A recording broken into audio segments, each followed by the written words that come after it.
Hey everyone. This is going to be a long update, but now that the holidays are over, I'll be back to more regular updates.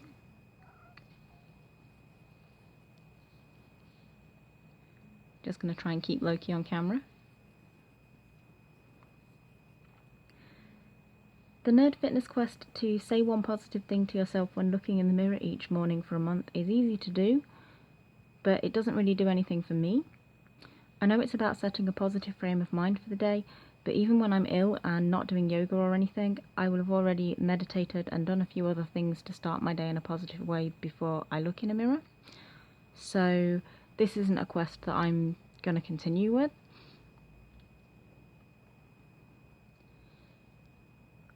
The nutrition veggie powered quest went well. I made salads for lunch every day and cooked fresh veg based dinners. Weirdly, the main thought this left us with wasn't about veg, it was about freezers.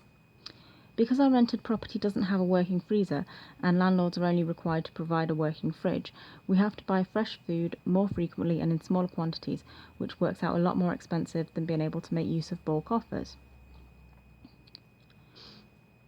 We're not going to replace the freezer here because it was broken and supposed to be replaced before we moved in, and our main goals for this year are to move to a nicer place and get a camper for travel vlogs. We've been thinking about getting a tiny house fan freezer because we'll need one for a camper. A regular freezer seems like a waste of money when we want to move to a nicer place as soon as we can. Ideally we want a bigger place with private garden or balcony, but the main things we're looking for are a letting agency that properly fixes issues. Ours still hasn't fixed the damage caused by the apartment above leaking. We want the bathroom and kitchen to be properly fitted, and we want the rent to reflect the size of the property. We pay the same rent for our one-bedroom apartment with shared garden as our friend a couple of streets away pays for a two-bedroom house with a private garden. Reducing fast food by 50% for at least 1 month has gone well, but as I said last time, I hardly ever eat fast food. So far, there hasn't been a day I might have had fast food if I wasn't doing this quest. So yeah, that's been super easy. It's just been no fast food at all. Replace one processed snack a day with something like fruit for a month showed me how little I snack. I bought apples that ended up in salad because I don't snack often.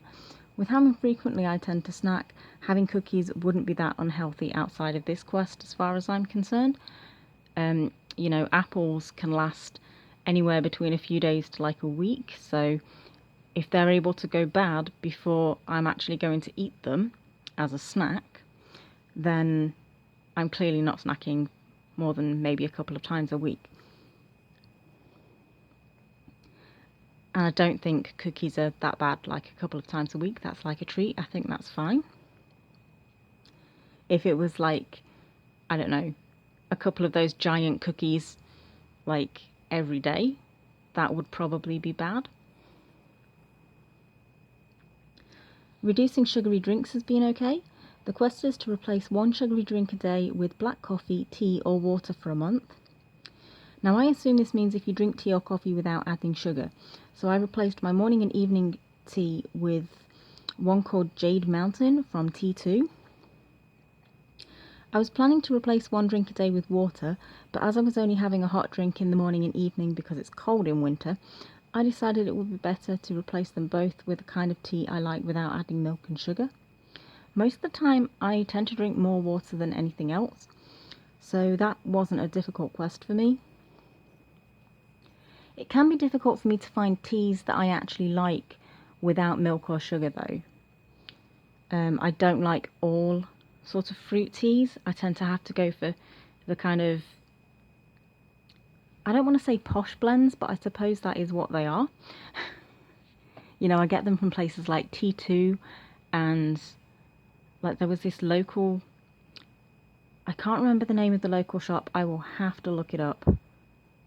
But there was like a local market stall at the Christmas market, and that was from a local shop.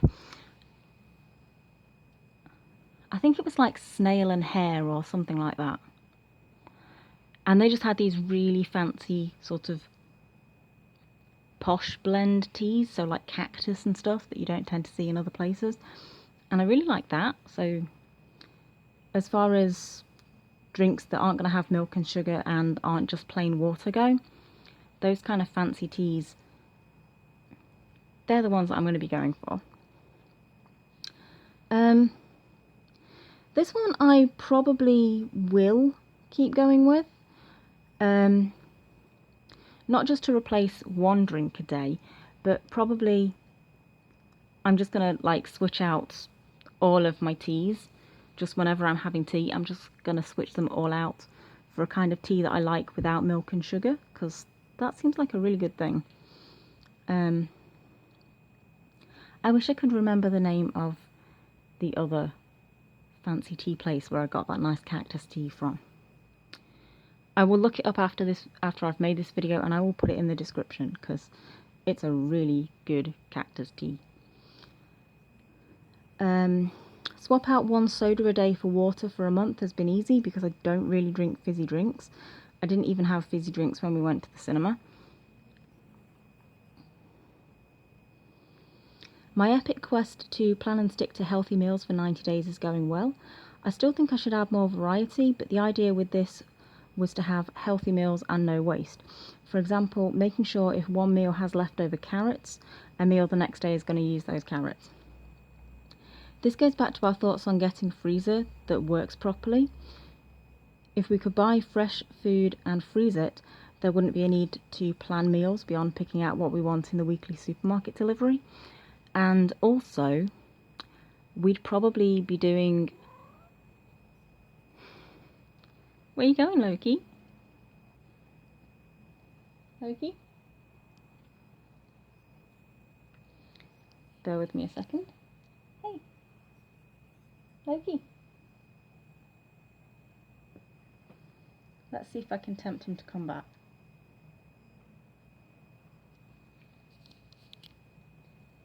Maybe with treats.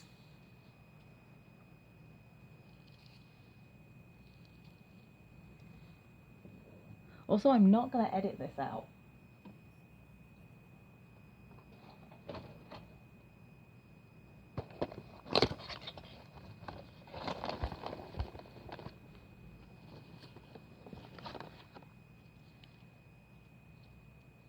Treats, Loki.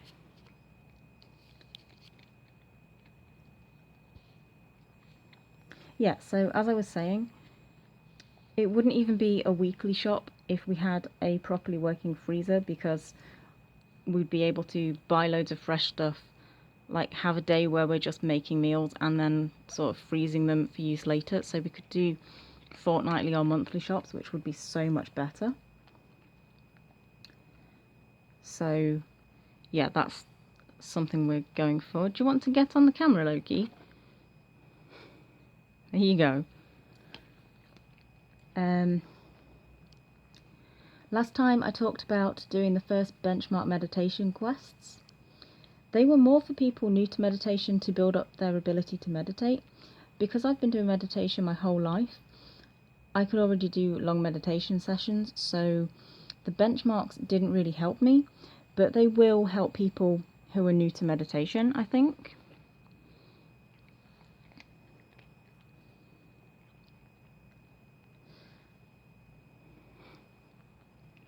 Good boy, Loki.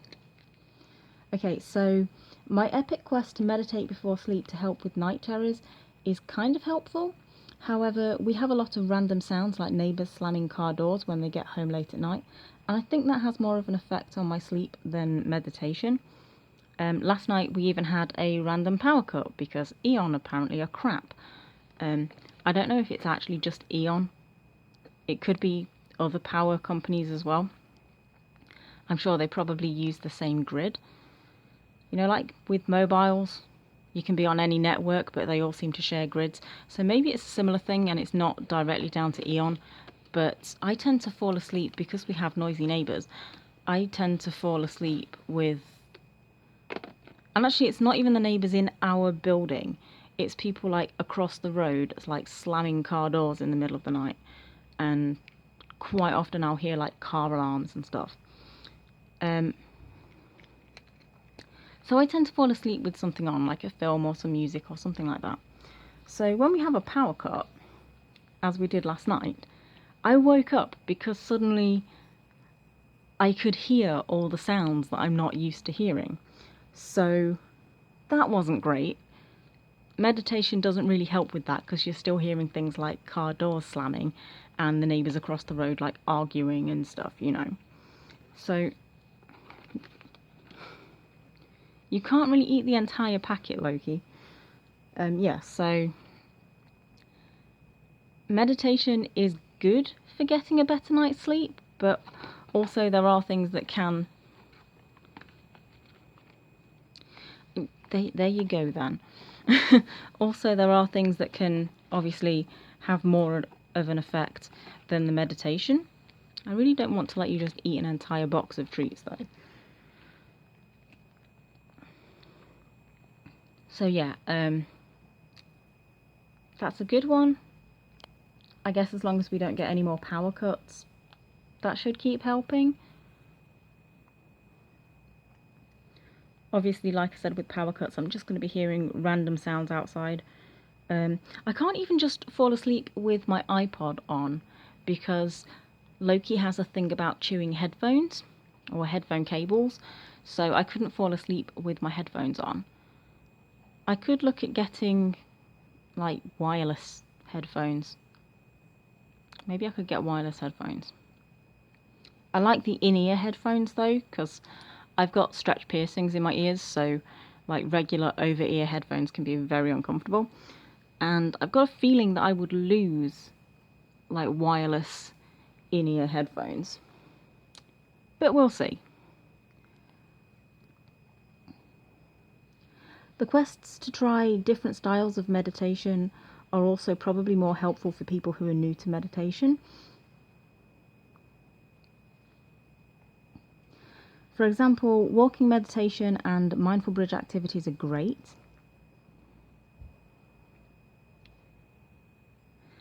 Mindfulness or vipassana, being in the moment, being aware of what you're doing, being aware of sensations like your breathing and not thinking through the 50 other things you have to do that day is relaxing, and I think most people would find it beneficial. However, the other styles of meditation, as I understand them, are just different names for meditation practices we do in Norse and Celtic paganism. Metta meditation, focusing on forgiving those who have harmed you or harm you have done to others, is something done in all spiritual paths. Whether you sit quietly to meditate, focus on a candle, a crystal, or pray with a rosary, you can still work towards the goal of forgiveness. Zazen, as I understand it, is a form of sitting meditation, but it does focus on breathing, and not every practitioner has to do every position, so you could find it to be basically the same as other seated meditations. Guided meditations still just distract me. After talking to some other people who have also meditated for most of their lives, I think this could just be that guided meditations aren't for everyone. My conclusion from trying all the forms of meditation Nerd Fitness currently has quests to try is that the forms we use in paganism work best for me. So going forward, I will only be using the forms that work best for me.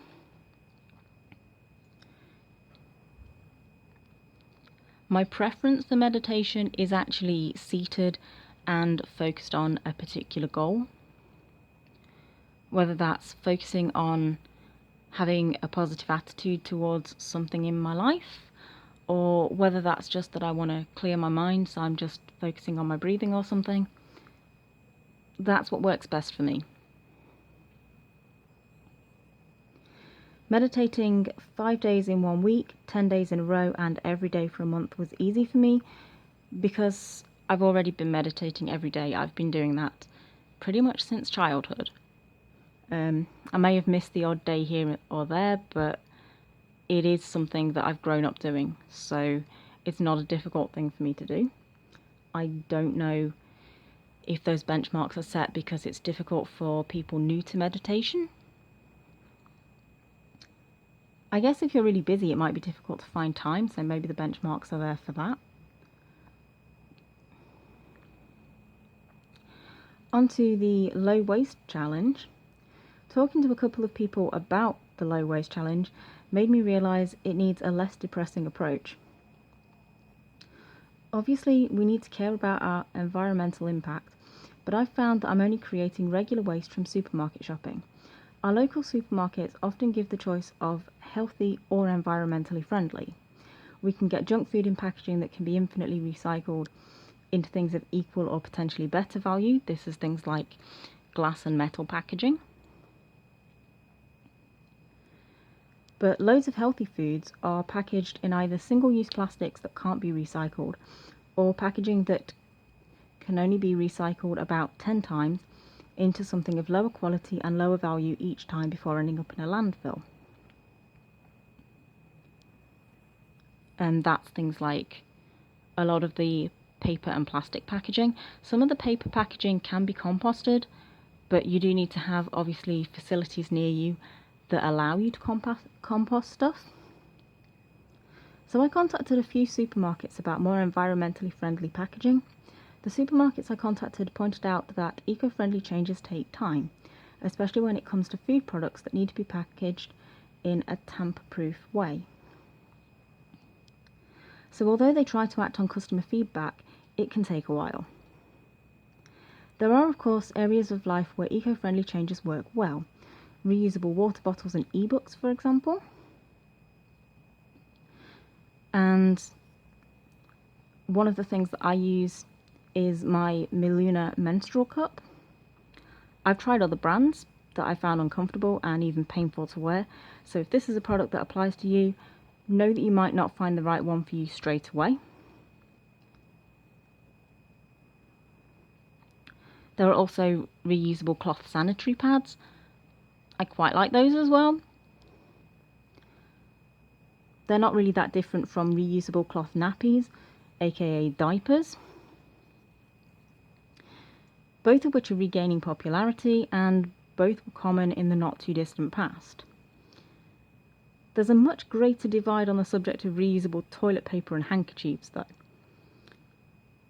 Either way, all four of those things are going to be pretty gross to clean, so if you want to use cloth nappies, cloth sanitary towels, reusable cloth hankies and toilet paper, yeah, just be aware that that's going to be gross to clean. But a lot of people do it and a lot of people are happy with it. And one thing I will say for all of those things is they do save you money in the long run. You know, if you look at how long those things are going to last, the comparatively small price you're paying to buy them in the first place is going to be so much less than constantly having to buy disposables. So if the cost's a thing that you're concerned about, it might be something to look into.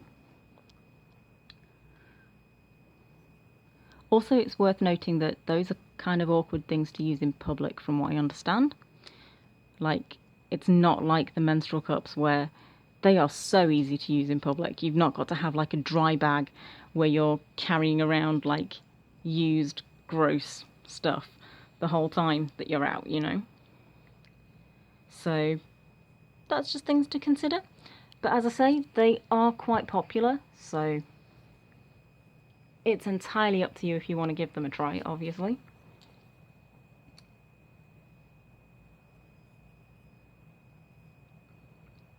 I recently made the switch to using a safety razor, and if you buy the blades in eco-friendly packaging, they are zero waste, and the blades are so much cheaper than cartridges or disposable razors. The only brand I know that packs blades in eco-friendly packaging is Astra. I bet the mic is picking up that car alarm outside. Sorry about this, if it is picking up the car alarm. As I was saying, the only brand I know that packs blades in eco-friendly packaging is Astra. I haven't tried them yet because I heard about them after getting the blades I have at the moment. And I got a pack of like 100 blades, so it's gonna be a while before I need to buy any more.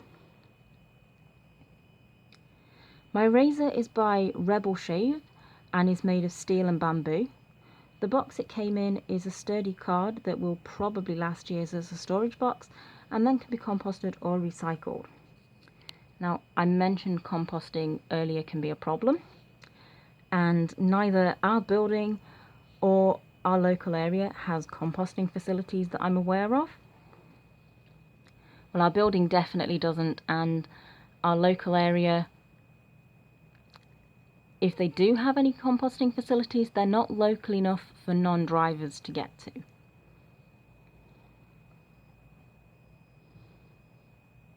So yeah, compostables aren't great for us. So I think even though I'm not at the end of this challenge, I have to conclude that if you don't have eco-friendly options available and it makes you sad, you might have to put those things out of your mind.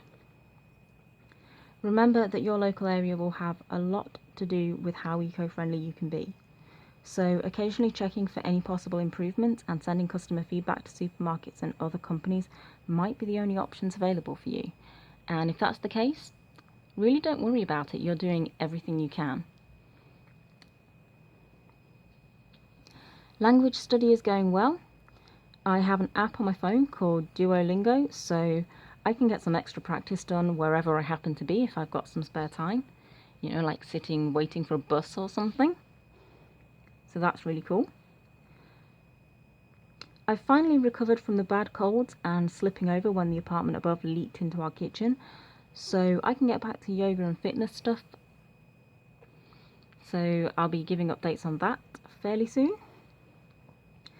Loki's daily vlogs have obviously been going up every day. We are trying to get him more toys and things that he's interested in, so he's not doing the same thing all the time. But that's really difficult because he's decided that he's got about 3 toys that he actually likes, and he's got a favourite spot. So it's really difficult to get him interested in anything else. But we're trying, just in case. I haven't started my quest to replace all drinks with water for 90 days because I still want to do that in warmer weather. I mostly drink water, as I've said, but in winter I like to have some hot drinks.